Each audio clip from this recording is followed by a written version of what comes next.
Taarifa kwamba miili mingine imepatikana kutoka kwenye vifusi vya jengo la ghorofa 8 lililoporomoka katika eneo la Olenairi, Ololua, Kajiado Kaskazini na kufikisha idadi ya waliopatikana kuwa watu watatu, huku shughuli za uokoaji zikiingia siku ya 5.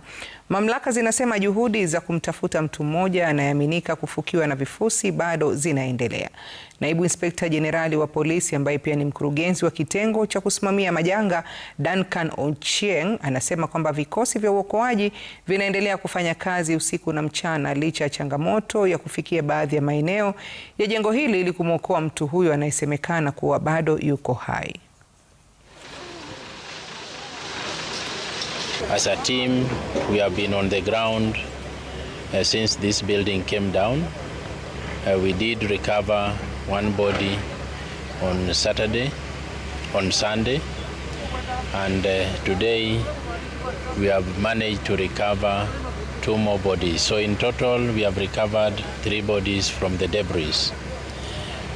What I would want to tell members of the public is that the exercise is still ongoing.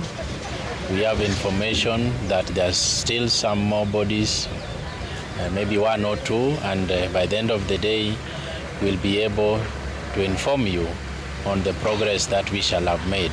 Shukuru Mungu pia kwa sababu kumekuwa na dalili ya mvua tangu hiyo siku na leo imeweza kutupatia break kidogo, so that at least shughuli iendelee. Na tuna hope that the remaining body yenye imebaki itaweza kukua imepatikana kwa muda mfupi. Uokoaji bado unaendelea.